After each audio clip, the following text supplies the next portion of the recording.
इस वीडियो को सिर्फ एंटरटेनमेंट के लिए बनाया गया है, कुछ सच्ची घटनाओं के ऊपर बेस्ड करके। इसमें एजुकेशन मटेरियल कुछ भी नहीं है। तो हाय दोस्तों, हम सब कोई लाइफ में एक बार जरूर डर का एक्सपीरियंस तो किए ही होंगे, कोई हॉरर मूवी देख के या फिर कोई हॉरर बुक पढ़ के। इस दुनिया में बहुत सारे लोग हैं जो ये मानते हैं कि दुनिया में भूतों का अस्तित्व है और वो लोग इसे देखने का दावा भी करते हैं। पैरानॉर्मल रिसर्चर्सों का एक रिपोर्ट से जाना जाता है पूरे दुनिया में लगभग 20 लाख से भी ज्यादा हॉन्टेड हाउस आज भी मौजूद है जो इंसानों के रहने के लिए बिल्कुल भी नहीं है। और इन्हीं सब घरों में से आज भी अजीब आवाजें सुनने का दावा करते हैं वहाँ के आस पड़ोस के लोग। तो आज इस वीडियो में हम लोग ऐसे ही कुछ हॉन्टेड हाउस को देखने वाले हैं और साथ में आपको सुनाऊंगा वो किस्सा भी जो इन्हें इतना हॉन्टेड बनाता है। और इन्हीं घरों को दुनिया के सबसे हॉन्टेड हाउस का तकमा भी दिया गया है। तो चलिए शुरू करते हैं आज के इस वीडियो को। हॉन्टेड फिकारेट। स्वीडन के एक गांव जिसका नाम है बोर्गोवेनिट, जहां 1876 में एक घर को बनाया गया था जो समय के साथ साथ आज स्वीडन का सबसे खतरनाक घरों में से एक बन चुका है। यहाँ फर्स्ट पैरानॉर्मल एक्टिविटी को नोटिस किया गया था 1927 में, जब इस घर में रहते थे एक परिवार जो अपने साथ घटा कुछ पैरानॉर्मल एक्टिविटी को रिपोर्ट किया था। एक बच्चा जब रात में सो रहा था तब उसने देखा उसके अलमारी अपने आप ही ओपन हो रहा है और उसमें से एक कपड़ा अपने आप ही फट गया, जैसे कि कोई उसे फाड़ रहा हो। इस बच्चे को ये एहसास हो गया था कि ये कोई अदृश्य शक्ति का ही काम है। इसके बाद साल 1930 चर्च का एक प्रीस्ट यहाँ रहने के लिए आया था। एक रात कुछ अजीब आवाज सुन के वो नींद से उठ गया और थोड़ा बाहर की ओर देखा तो उन्होंने देखा उनके सामने से कोई चीज चल गया। वो चीज एक सफेद हवा की तरह था और अचानक से आंखों के सामने से गायब हो गया। इस हादसे के बाद 10 साल तक ये घर खाली पड़ा रहा। फिर साल 1940 को जब एक फैमिली इस घर में आया तब ये सिचुएशन और भी ज़्यादा भयानक बन गया। रात होते ही खाली रूमों से रोने का आवाज़, चिल्लाने का आवाज़ एक आम बात बन चुका था। घर में रखा हुआ चीज़ एक जगह से दूसरे जगह चला जाता और इन सारे चीज़ों को नोटिस भी किया जाने लगा। एक सुबह उन लोगों ने देखा उनका अलमारी एक जगह से दूसरे जगह शिफ्ट हो गया था और अलमारी में रखा हुआ हर एक कपड़ा फट चुका था। एक दिन उस फैमिली में एक गेस्ट आया था और रात में सोते वक्त उन्हें कुछ आवाज़ सुनाई दिया। क्यूरियोसिटी के चलते वो बाहर निकल के देखने लगा, तब उनके आंखों के सामने 3 बच्चों का परछाई आके खड़ा हो गया। आसपास कुछ भी नहीं था, लेकिन वो परछाई तब भी उनके सामने खड़ा ही था। वो तब डर गया, उनके मुंह से आवाज तक नहीं निकल रहा था। डर से उनका आंख बंद हो गया और आंख खुलते ही वो 3 परछाई उनके सामने से गायब हो चुका था। साल 1945 एरिक नाम का एक व्यक्ति इस घर में रुक के एक वीडियो बनाने की कोशिश किया था।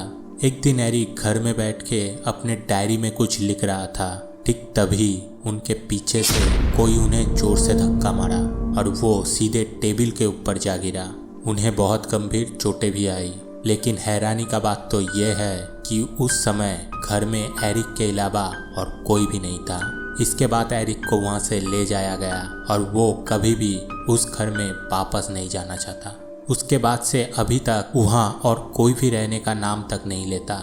ये घर अभी एक टूरिस्ट स्पॉट बन चुका है। हर साल बहुत लोग यहाँ आता है, लेकिन सुबह में कोई भी रात में यहाँ आने की हिम्मत नहीं दिखाता है।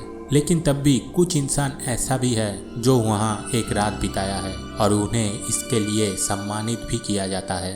नंबर 2, रोज हॉल। मोंटाकुबे में एक शहर है जमाइका, जहाँ से ये कहानी शुरू हुआ था। जॉन पॉल्मर नामक एक व्यक्ति 1770 को रोज हॉल का निर्माण किया था। इसके बाद एनी नामक एक लड़की से शादी करके यहाँ रहने के लिए आ गया। जॉन पॉल्मर को ये पता नहीं था कि अब उनके साथ क्या क्या होने वाला है। हीती नामक शहर में रहने वाला एनी अपने 10 साल के उम्र में ही मम्मी पापा से बिछड़ गया था।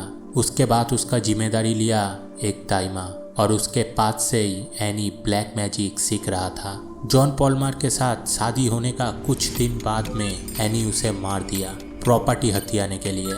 जॉन पॉल्मर मरने के बाद एनी और 3 बार शादी किया था और उन लोगों को भी एक एक करके मौत के घाट उतार दिया। ये सिलसिला बढ़ता ही गया। उस घर में काम करने वाला हर एक इंसान को एक एक करके बलि चढ़ा दिया था एनी। लेकिन वो टाइम आ ही गया। महल में काम करने वाला एक वर्कर का बेटा बदला लेने के लिए एनी को ही मार दिया। रोज हॉल के आसपास रहने वाले लोगों का कहना है एनी का भटकता हुआ आत्मा आज भी इस महल के आसपास ही घूमता है। रात में बहुत अजीबोगरीब आवाजें सुनाई देता है। जमाइका के लोग एनी को व्हाइट विच कहते हैं। 1965 में रोज हॉल को एक म्यूजियम बना दिया गया। म्यूजियम में काम करने वाले लोगों का कहना है यहाँ रोज रात को पैरानॉर्मल एक्टिविटी महसूस किया जा सकता है। Number 3, the Haley house. California में रहने वाला एक बिजनेसमैन थॉमस हेली और उनके वाइफ एना हेली अपने लिए एक खूबसूरत सा घर बनवाए। लेकिन जिस जमीन के ऊपर ये घर निर्माण हुआ था वो कभी एक समय में एक कब्रिस्तान हुआ करता था। अनफॉर्चुनेटली इस बारे में उन लोगों को कुछ भी नहीं पता था। घर में रहने के कुछ दिन बाद से ही शुरू हो गया था अजीबोगरीब घटनाओं का घटना। उन लोगों का बच्ची ऊना कहता था रोज रात को किसी का आहट वो सुन पाता था। बच्ची का बहम सोच के कोई भी इस चीज पे अपना ध्यान नहीं दिया और कुछ दिन बाद एना एक बच्चे का जन्म दिया। लेकिन सिर्फ 18 मंथ के उम्र में ही वो बच्चा मारा गया। इस हादसे के कुछ साल बाद 1885 उनका बेटी खुद को गोली मार के आत्महत्या कर लिया। दोनों बच्चों को खोने के बाद एना हेली और थॉमस हेली ज्यादा दिन नहीं बचे। धीरे धीरे पूरा हेली परिवार ही खत्म हो गया। कुछ सालों तक ये घर खाली पड़ा रहा। आसपास रहने वाले लोग घर को ठीक करने का डिसीजन लिया और उसे ठीक करके रेंट पे देना चालू कर दिया। लेकिन जो फैमिली यहाँ रहने के लिए आता है वही पैरानॉर्मल एक्टिविटी देखकर वापस चला जाता है। धीरे धीरे हेली हाउस को श्रापित मानना शुरू हो गया। कोई भी यहाँ रुकना नहीं चाहता था। उस टाइम का एक बड़ा सेलिब्रिटी रोगस फेल्विन हॉली हाउस को एक्सपीरियंस करने के लिए आया था। वो वापस घर जाते ही उनके कैरेक्टर में बहुत ज़्यादा चेंजेस आना शुरू हो गया। उन्हें ठीक होने में 2 महीने तक समय लगा और ठीक होने के बाद उन्होंने कहा वो एना हेली को अपने आंखों के सामने देखा था। रोगिस फेल्विन और कभी भी वहाँ जाना नहीं चाहता है। टिम ग्रीन नामक एक कॉमेडियन जो इन सब चीज़ों को एकदम ही नहीं मानता था, वो इस घर में एक रात गुजारा था। वो कहते हैं पूरी रात वो सो नहीं पाया क्योंकि बहुत ही अजीब आवाज़ और किसी के बात करने की आवाज़ उसे बार बार सुनाई देने लगे थे। अभी तक बहुत सारे लोग यहाँ एक रात गुजार चुके हैं और वो कहीं ना कहीं पैरानॉर्मल एक्टिविटी को एक्सपीरियंस भी किया है। Number 4, Boulder Rectory. Boulder Rectory को इंग्लैंड का सबसे श्रापित घर माना जाता है। बहुत सारे परिवार इस घर में रहने के लिए आया था, लेकिन वो लोग कभी भी यहाँ रुक नहीं पाए। यहाँ पहले रहता था एक प्रीस्ट और उनका फैमिली। रात में सोने के बाद घर के सीढ़ियों में और खाली घरों में से किसी का चिल्लाने का आवाज़ सुनाई देता था। वो प्रीस्ट दावा करते हैं वो बहुत सारे ननों को एक साथ यहाँ पे चलते हुए भी देखे हैं। इसके अलावा कुछ परिवार यहाँ बच्चों के हंसने का आवाज़ें, लड़कियों का रोने की आवाज़ें, किसी पुरुष का चिल्लाने की आवाज़ें तक सुनने का दावा करते हैं। और सबसे ज़्यादा खतरनाक इंसिडेंट था दीवार में लिखा हुआ अजीब सा मैसेज, जहाँ गो अवे चला जाओ लिखा हुआ रहता था। 1937 तक ये घर पूरी तरह से खाली हो गया था।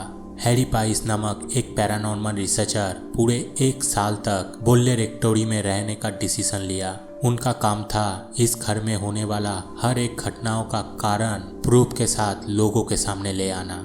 हैरी भी बहुत सारे पैरानॉर्मल एक्टिविटी को रिकॉर्ड किया था और वो कहते हैं कोई उन्हें सपनों में बताया था ये घर एक दिन राख बन जाएगा और घर के नीचे से निकलेगा एक नान का कंकाल।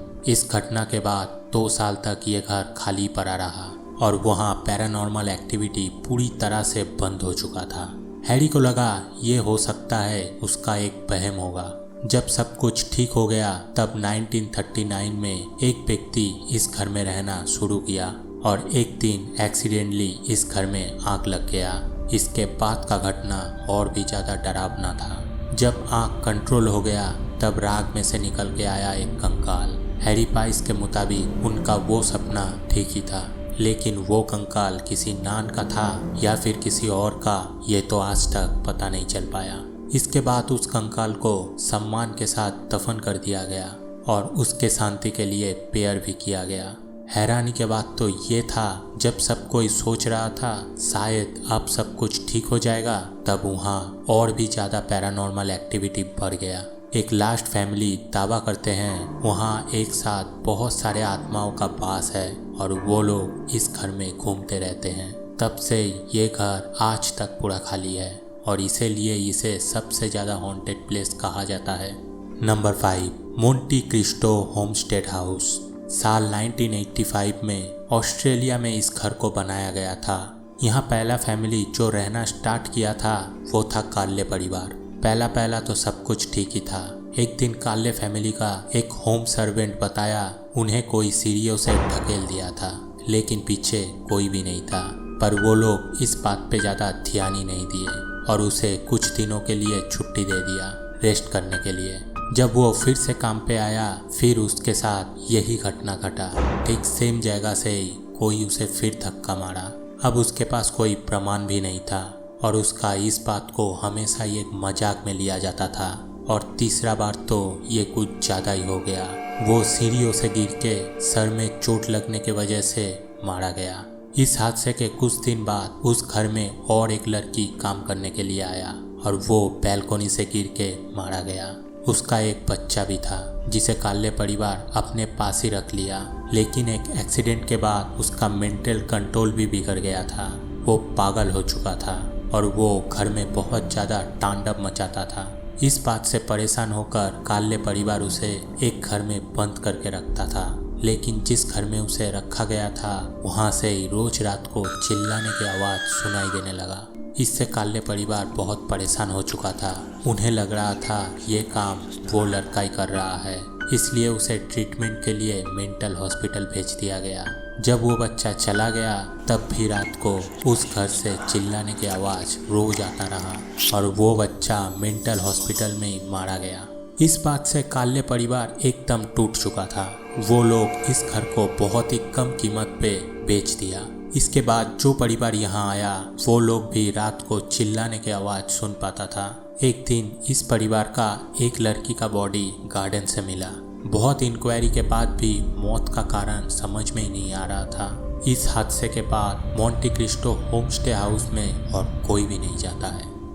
ये सब घर में होने वाले घटनाओं का एग्जैक्टली कारण का पता तो आज तक नहीं मिला है और साइंटिफिकली देखा जाए ये सब एक काल्पनिक कहानी लगेगा, लेकिन मैं यहाँ बैठ के इस वीडियो को बना के या फिर आप कहीं बैठ के इस वीडियो को देख के इसका एक्चुअलिटी के ऊपर सवाल नहीं कर सकते। इसे मानने और ना मानने के लिए उस जगह पे होना ज़रूरी है, उसे एक्सपीरियंस करना पड़ेगा, फिर हम लोग इन सब चीज़ों के ऊपर सवाल कर सकते हैं। अंधविश्वास पे बिलीव मत करो, जो एक्सपीरियंस कर सकते हो उस पे बिलीव करो। तो आप लोगों का क्या मानना है इस टॉपिक के ऊपर कमेंट करके ज़रूर बताइएगा।